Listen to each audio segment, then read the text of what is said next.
Channel है in terms of viewership, in terms of subscriber, सबसे ज़्यादा जिसकी रीच है और बहुत शानदार उनका काम है। शम्मू और उनकी टीम लगातार काम करती हैं और हम सब दिल्ली में एक दूसरे से एनर्जी लेते हैं, सीखते हैं। आप सब आए हैं तो आप भी उनके अनुभव से कुछ सीखें, ये हमारी कोशिश है। इसलिए मैं शम्मू भाई से रिक्वेस्ट करूँगा कि वो आएँ और थोड़ी देर आप लोगों से बातचीत करें और आप उनसे अगर सवाल हो तो एक दो सवाल लें, क्योंकि फिर अगला सेशन हम शुरू करेंगे। शम्मू भाई please. Thank you. Thank you Sumit. जिन लोगों ने बहुत हम लोग सोचते थे 15 साल 16 साल से पत्रकारिता में है, 2005 से हूँ, सोचता था कि ऐसा हो, लेकिन सुमित लगातार 2-3 सालों से कर रहे हैं। मैं इस बार दुखी था कि मुझे लगा कि कहीं ये ऑफलाइन तो नहीं होने वाला है। मैं सही में चाहता था कि ये ऑफलाइन हो, ऑनलाइन ना हो। तो ये ऑनलाइन आपने कराया, बहुत बहुत शुक्रिया। और इतनी संख्या में लोग हैं, मैं पहले एक वीडियो बनाऊंगा आप लोगों का क्योंकि शानदार है सब कुछ। और मैं एक बात कहूँगा, बहुत लोग यहाँ गवाह भी होंगे, शायद अंजुल तो गवाह होंगे इस बात के। नौकरी छोड़ा था जी न्यूज़ से और मायावती जी की रैलियाँ होती थी और मेरे पास एक मोबाइल होता था और एक ट्राइपॉड, और कभी ट्रेन में कभी जहाज़ में भी सफ़र किया। तो लोग हंसते थे, मेरे दोस्त थी जो लोग चैनल में थे वो हंसते थे कि क्या कर रहे हो तुम, पागल हो गए। मेरी वैचारिक सहमति तो पहले भी नहीं थी उनसे, लेकिन तो चैनल में रोज़ सुमित तो न्यूज़ रूम में रहे हैं, न्यूज़ में कैसे बहस होती है लंबी, लोग किस तरह से देखते हैं, तो हम लोग भी रोज़ बहस करते थे। जिस चैनल में भी रहे, इंडिया टीवी में हो, जी में हो, या आज तक में हो, या न्यूज़ 24 में हो, जहाँ भी रहा बहस तो लंबी चलती थी, लेकिन लोग हंसते थे। और जब ये मोबाइल लेके हम लोग निकले तो और लगता था कि शायद क्या होगा नहीं होगा, क्योंकि हमारे यहाँ देहात में जिस वर्नाकुलर लैंग्वेज में हम लोग बोलते हैं लाज लगना, मतलब शर्म आना, इन्फीरियरिटी कम्प्लेक्स, वो भी था। बट मैंने कई बार ये बात बोली थी कि एक समय आएगा जब हज़ारों मोबाइल वाले लोग होंगे। मुझे सचमुच नहीं पता था कि लोग मोबाइल भी टीवी पर ही देखें, टीवी भी मोबाइल पर ही देखेंगे। और अब तो ये पूरी दुनिया में हो गया है। अब पूरी दुनिया में पत्रकारिता जो है वो मोबाइल से हो रही है।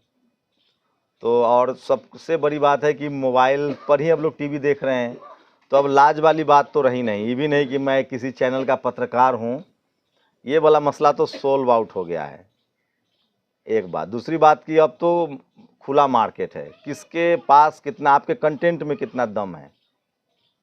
अब सोचिए कितना डाइवर्स हो गया है। जो डाइवर्सिटी की बाबा साहब बात करते थे, जो उनके समय में नहीं था डाइवर्स, क्योंकि उनके समय अखबार ही सोर्स था और अखबार सब नहीं चला सकता था। मान्यवर कांसीराम साहब के समय भी नहीं था, डाइवर्स नहीं था। बहुत सारे ऐसे लेखक गुमनामी में चले गए क्योंकि कोई प्रकाशक नहीं था जो छापता। अब तो प्रकाशक भी, लेकिन पत्रकार के लिहाज से, और अगर आप लोग अच्छा गाना लिखते हैं, अच्छा डांस जानते हैं, अब तो क्या क्या वायरल होता है।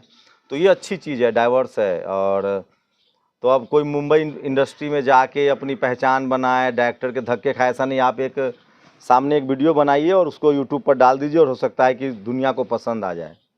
और अब ये भी नहीं है कि आप किसी के मोहताज हैं, खुला मार्केट है। और आप सब में बस फ़र्क ये है कि आप में टैलेंट है, और टैलेंट प्रैक्टिस से आता है और प्रैक्टिस मौका से आता है।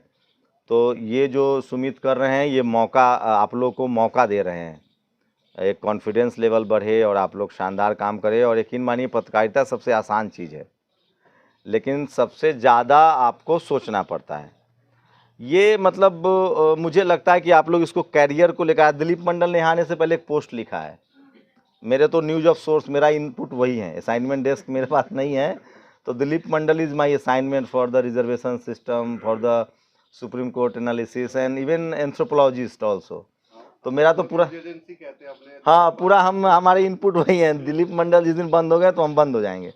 खैर, तो उन्होंने आज एक पोस्ट लिखा, उन्होंने लिखा है कि 5 करोड़ लगभग हम लोग का सब्सक्राइबर है टोटल, जितने बहुजन जिसको हम लोग कह रहे हैं, बहुजन मीडिया। और उसके बाद अगर, और सबके पास अपनी ऑफिस है, गाड़ियां हैं, तो दिल्ली के लिहाज से ये बात ठीक है। बट ये हो जाएगा, उनकी बातों में सच्चाई है। लेकिन आप लोग इसको ना प्रोफेशन बनाइए।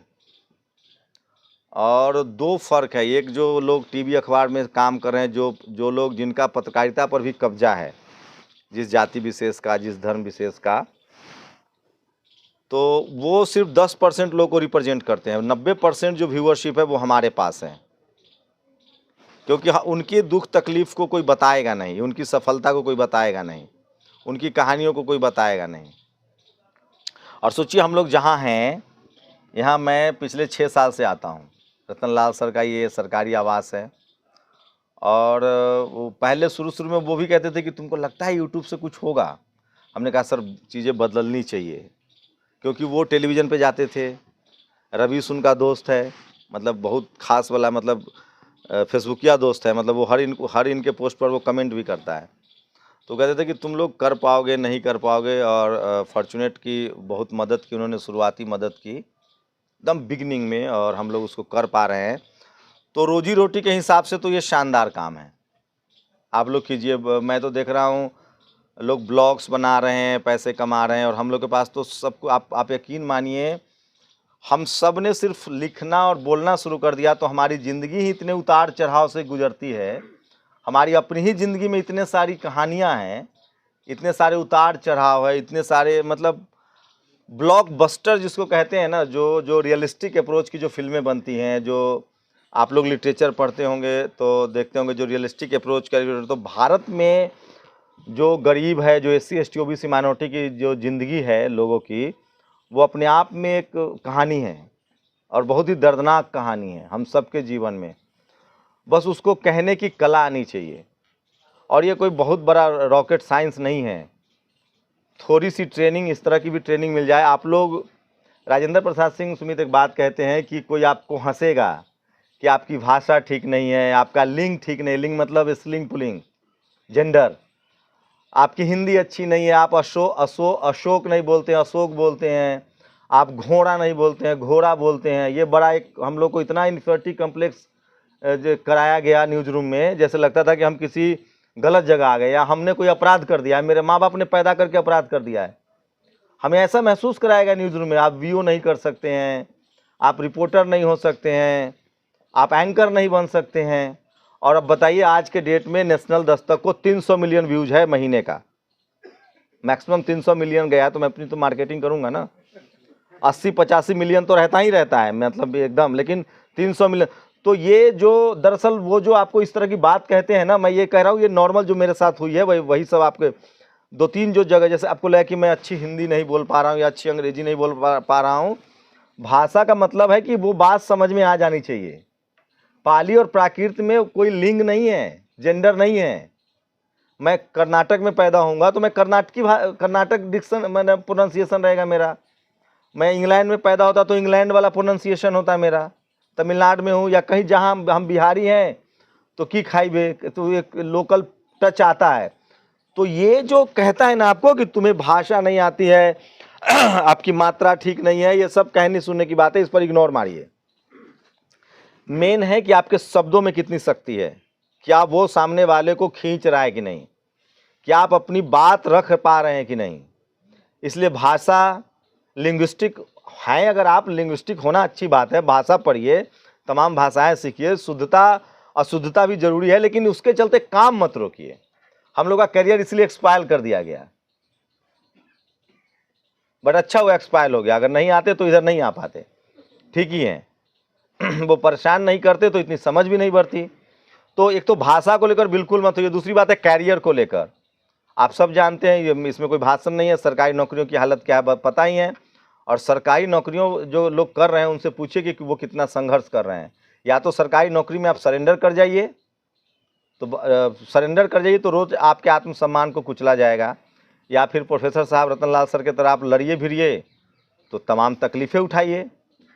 तो मैं जितना अपने समाज के लोगों से मिलता हूँ, हम लोग सब काम जानते हैं, मिट्टी गाड़ना जानते हैं, खेती करना जानते हैं, भैंस पालते हैं, बकरियां पालते हैं, रिजर्वेशन आया, स्कूल में जाने का अधिकार मिला। अब ये कलम युग है, कलयुग तो है नहीं, कलम युग है। कलयुग था, अब कलम युग है, तो हम पढ़ लिख के वैज्ञानिक डॉक्टर भी बन रहे हैं।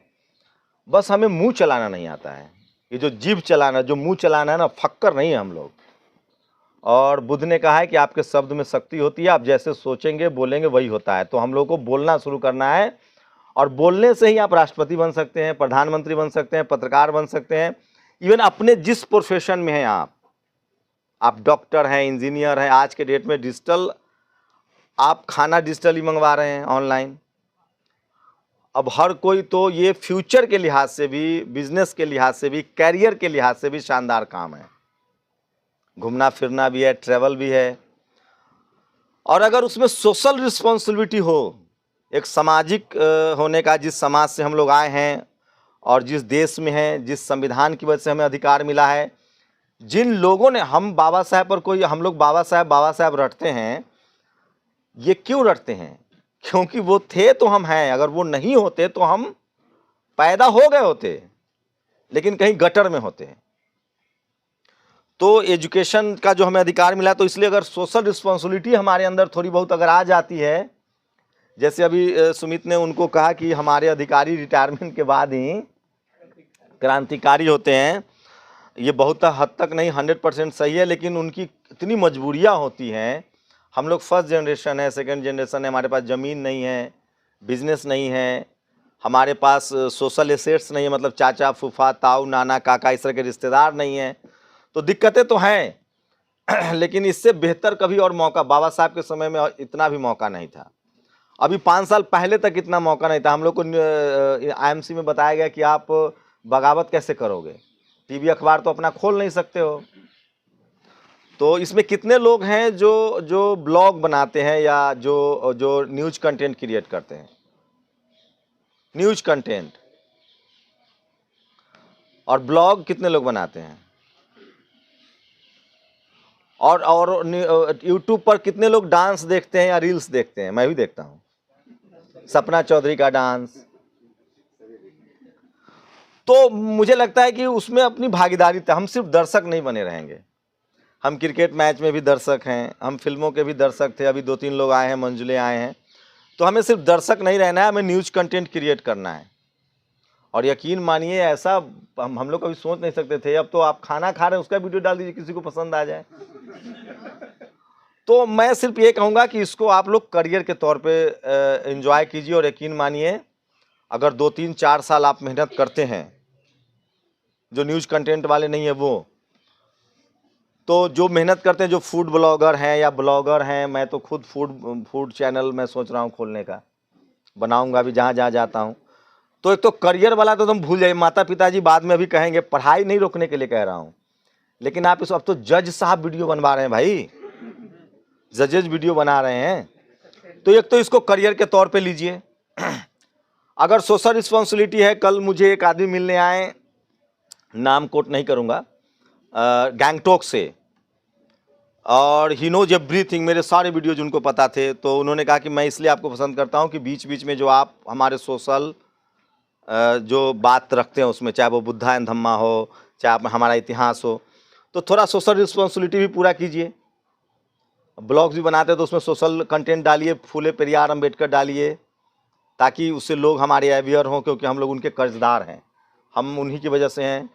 और अगर न्यूज कंटेंट बनाना चाहते हैं, न्यूज में जो लोग आना चाहते हैं, वो अपने दिमाग से एकदम डर निकालिए। हम लोग इस देश के नागरिक हैं, हमारा संवैधानिक अधिकार है, और हमारे पास ट्रेनिंग हो न हो, पत्रकारों को कोई विशेष अधिकार नहीं है।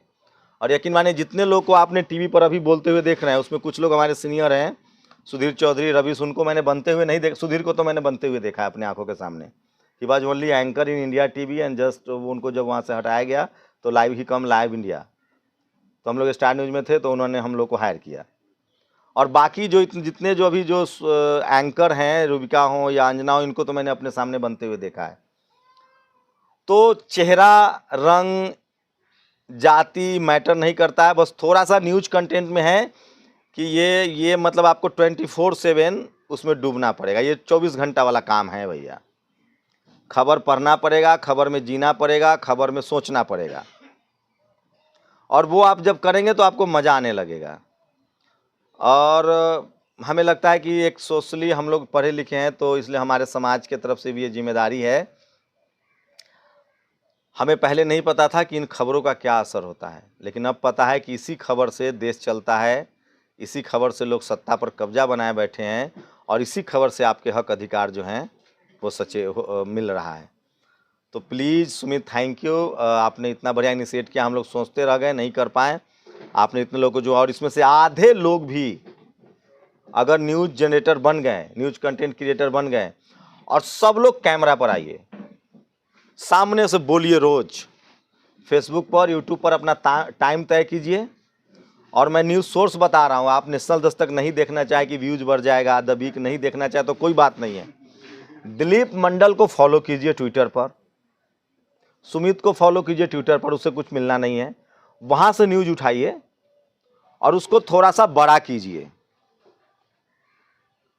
और जिस दिन आप ये करने लगेंगे, कैरियर के लिहाज से भी थोड़े पंगे होंगे, थोड़ा सा आपको लगेगा, कोई फ़ोन पर गाली दे सकता है, कोई धमका सकता है, बट वो भी तभी तक हो रहा है जब तक हम लोग इक्का दुक्का। आप कल्पना कीजिए, मैंने एक दिन ऐसे ही बोल दिया था किसी बातचीत में मीना के साथ कि बहुजन समाज के इंटेलेक्चुअल जिस दिन 10-10 मिनट का वीडियो डालने लगे सोशल मीडिया पर, सारा बहुजन समाज पीएचडी कर जाएगा, इन सेंस की डिग्री नहीं, मतलब वो अवेयर हो जाएगा।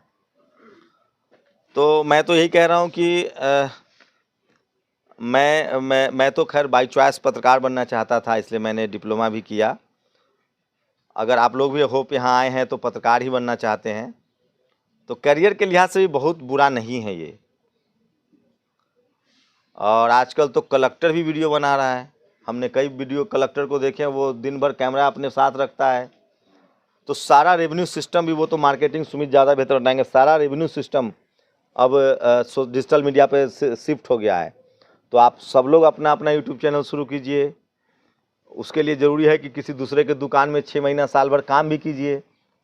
हम सब लोग अपनी दुकान शुरू से करने से पहले किसी दुकान में सेल्समैन की जॉब करते हैं, ताकि थोड़ा एक्सपीरियंस ज़रूरी है, बाकी करते करते भी सीख जाएंगे, ऐसा नहीं है। तो एकदम बेधड़क कीजिए। और ये संसाधन नहीं है, ये वो नहीं है, अब ये भी रोना नहीं चलेगा, क्योंकि अब तो मोबाइल है। बस फ़र्क 2-3 चीज़ों का ध्यान रखना है। हमें कॉन्स्टिट्यूशनली राइट सही होना है, थोड़ा मीडिया एथिक्स, जैसे किसी विक्टिम का चेहरा मत दिखाइए, चाहे वो महिला हो या बच्चा हो। किसी को मारा जा रहा है, टॉर्चर किया जा रहा है, तो उसका चेहरा मत दिखाइए, ये बहुत ज़रूरी है। और जो लोग बहुत बढ़िया मीडिया से हैं, उनको The Week, Daily Mail, New York Times, ये सब अखबारें थोड़ा बहुत अब तो इनको एडिशन ख़रीदना नहीं है, इंटरनेट पर सर्च कर लीजिए। और बहुत सारी किताबें नहीं पढ़ सकते हैं, मैं भी अब नहीं पढ़ता हूँ, लेकिन ट्विटर पर रहिए, एक्टिव रहिए, जो हो क्या रहा है देश में, चाहे वो आर्थिक मामला हो। ऐसा ना लगे कि हमें कुछ पता नहीं है, थोड़ा बहुत हमें सब कुछ जानना है। इकोनॉमिक्स में क्या चल रहा है, पार्लियामेंट में क्या चल रहा है। एक्चुअली हम लोग को इतना कूंद कर दिया गया है ना, वो सोचते हैं हम नहीं बोल सकते, हम इकोनॉमिक्स पर नहीं बोल सकते हैं, स्पोर्ट्स पर नहीं बोल सकते हैं, हम फिल्म पर नहीं बोल सकते हैं। ये जो हमारे अंदर है ना, ऐसा नहीं, आपको सब कुछ, आप मुझसे जेनिफर लोपेज के भी मैंने डांस देखे हैं, उस पर ही बात कीजिए, वो वही कर रहे हैं लोग, वो जो एक्सपर्ट बने हुए हैं, कोई एक्सपर्ट नहीं है, हम जानते हैं हकीकत जन्नत की। थोड़ा थोड़ा जानते हैं, और थोड़ा थोड़ा जानना भी जरूरी है, और अगर आप एक्सपर्ट हैं तो और अच्छी बात है। तो आप लोग थोड़ा सा पढ़ना शुरू कीजिए, ट्विटर, फेसबुक, अखबार मतलब ये हिंदी वाला नहीं कह रहा हूँ पढ़ने के लिए, इससे तो भाषा बदल जाएगी आपकी पूरी की पूरी। तो ट्विटर पढ़िए, फेसबुक पढ़िए, 2-4-5 लोगों उसमें आप उनको फॉलो कीजिए, सारा न्यूज कंटेंट आपको मिले। मैं तो भैया तो नाम गिना दूंगा, प्रशांत कनौजिया है, सुमित हैं, दिलीप मंडल हैं, एक आभा शुक्ला फैंस हैं, वो शानदार थ्रेड लिखती हैं। और टीवी में तो अभी कोई ऐसा आपके सामाजिक हितों के लिए और खबरों के लिए कोई है नहीं। अब सोचिए, एक मैं अंतर बता रहा हूँ, पार्लियामेंट चल रहा है और उसमें 3-4 खबरें हैं, तो वो जो इस देश में जो लोग टीवी अखबार में जिनको आप पत्रकार कह रहे हैं, और इवन मुझे तो ताज्जुब होता है कि ये देश इतना जातियों में बटा हुआ है कि मैं पहले सोचता था कि जो पढ़ा लिखा नहीं है वो आरक्षण का विरोध कर रहा है, कोई बात नहीं है, चलो पढ़ा लिखा नहीं है। अब पता चला जो हिंदू कॉलेज में प्रोफेसर है, या जो किसी को जो ऑक्सफोर्ड में पढ़ा रहा है, वो भी वैसे ही सोचता है जैसे वो नॉन मैट्रिक सोच रहा है।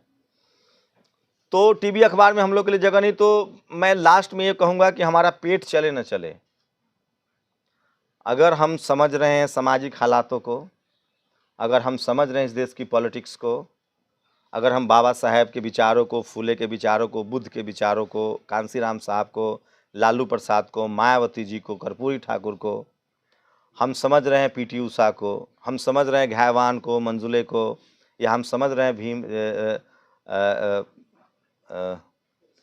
जो बिरसा मुंडा या जयपाल मुंडा हो या सिद्धो कान्हो, क्या है, पारंजिता, हाँ, तो सोचिए कि हम लोग ये कोई काम मजबूरी में नहीं कर रहे हैं। सुमित भी सक्सेस थे, वो न्यूज रूम में नौकरी कर रहे थे, मैं भी नौकरी कर रहा था, समर भी आ गए। तो हम लोग ये काम बाय चॉइस कर रहे हैं और हमें लगा है पत्रकार के तौर पे कि हमारी सोशल रिस्पॉन्सिबिलिटी है कि हम जिस कम्युनिटी, जिस समाज और जिस देश में पैदा हुए हैं, हमें उसके लिए भी कुछ करना पड़ेगा। और एक पत्रकार के तौर पे दो बड़ी जिम्मेदारी होती है आप पर। एक तो आपके अपने परिवार की जिम्मेदारी, तो वो हर किसी की होती है। एक सोशल रिस्पॉन्सिबिलिटी है हम लोगों की कि हम लोग जिस समाज में पैदा हुए हैं उसके बारे में, उसके लिए लड़ें। और ये एक नैतिक जिम्मेदारी है और हम लोग की दोहरी जिम्मेदारी है। और हम लोग जिस दिन 1000-2000 पत्रकार हो गए, यकीन मानिए सारी समस्याओं का सॉल्यूशन है। हमारे समाज पर, इस देश में जातिवाद खत्म हो जाएगा, कास्ट एट्रोसिटी खत्म हो जाएगी, कॉलेज यूनिवर्सिटी में एट्रोसिटी खत्म हो जाएगी। हमारे लोग जो सफ़र कर रहे हैं, पैसे की वजह से सिस्टम में नहीं आ पाते हैं, जिनके साथ भेदभाव होता है, जो अधिकारी हो, कर्मचारी हो, तो एक पत्रकार बन के इतना तो मैं ज़रूर कहूँगा कि आप जो इस देश को बेहतर बना सकते हैं। और ये पेशा भी है, एक रिस्पॉन्सिबिलिटी है। बस अंतर इतना है कि जैसे हम सब फौज में नौकरी करते तो युद्ध के समय भाग नहीं सकते हैं, फिर हमें भगोड़ा कहा जाएगा या गद्दार कहा जाएगा। पत्रकारिता का जॉब भी उसी तरह का है कि अगर सरकार अलग हो, विपरीत परिस्थिति के हालात हों, तो आप भाग नहीं सकते हैं। और हम लोग की एक तीसरी जिम्मेदारी है कि हम लोग जिस कम्युनिटी में पैदा हुए हैं, उस कम्युनिटी में इतनी समस्याएं हैं। सोचिए, मैं रोज़ 500, 400, 300, 200 तक कॉल उठाता हूं। और आपको पता है उसमें मैक्सिमम कॉल क्या होते हैं? जो नौकरी वाले होते हैं वो कहते हैं कि हमें परेशान किया जा रहा है, हमें टर्मिनेट कर दिया गया है। जो नौकरी वाले नहीं होते हैं, लोअर मिडिल क्लास होते हैं, वो कहते हैं कि हमारी ज़मीनें कब्जा कर ली गई है, हमें मारा गया है। और हम लोग को कहते हैं, एक और टैग लगेगा आप लोग की, तुम लोग जातिवाद फैला रहे हो। ये एकदम नॉर्मल टैग है, जबकि सच्चाई है कि हम जातिवाद के खिलाफ लड़ रहे हैं। तो मैं उनको जवाब देता हूं कि जिस दिन इस देश में कोई सवर्ण पर, SC ST OBC का आदमी अत्याचार करेगा, हम उसके खिलाफ भी लिखेंगे और बोलेंगे। तो ये तुम जातिवाद फैला रहे हो, पहला लाइन है उनका, इससे बिल्कुल मत घबराइए, हम जातिवाद के खिलाफ लड़ रहे हैं। दूसरा लाइन वो भाषा को लेकर कहेंगे, उससे भी मत घबराइए कि हमारी भाषा ठीक नहीं है। और तीसरी बात है कि हमें उनसे सर्टिफिकेट की जरूरत नहीं है। और चौथी यही कि हम जो काम कर रहे हैं उनसे उनको दुख होना चाहिए। दुख इसलिए होगा क्योंकि अगर मेरे भाई ने मेरा ज़मीन कब्जा रखा है और हम उससे मांगेंगे, तो वो बुद्धिस्ट होगा, न्यायप्रिय होगा, तो हो सकता है दे दे। लेकिन ऐसा इस देश में तो मैंने सुना है कि सुई भर नोक के लिए भी महाभारत हुआ है। तो जो लोग कह रहे हैं कि सुई भर नोक के लिए, सुई की नोक भर जमीन के लिए महाभारत जिन लोगों ने किया है, उनसे तो उम्मीद ही मत रखिए कि वो आपको बोलने पर दे देंगे। तो महाभारत तो करना नहीं है, संवैधानिक अधिकार है। और मुझे लगता है ऐसा कि हम बहुजन समाज की तकलीफ़ों की मात्र एक वजह है चुप्पी, न बोलना। और न बोलने का मतलब ये नहीं कि हम आपस में नहीं बोलते हैं, हमारे पास कोई प्लेटफॉर्म नहीं है जिस पर हम बोलें। और अगर पत्रकारिता का महत्व नहीं होता तो बाबा साहब मुकनायक शुरू नहीं करते। तो इसलिए आप लोग इसको करियर भी बनाइए, ये सोशल रिस्पॉन्सिबिलिटी भी है, और सबसे बड़ी बात है कि शानदार पेशा है। आप बहुत सारा घूमते हैं, बहुत सारे तरह के लोगों से मिलते हैं। 10 से 5 की नौकरी कोई बुरी नहीं है, लेकिन ज़िंदगी भी नहीं है। Thank you.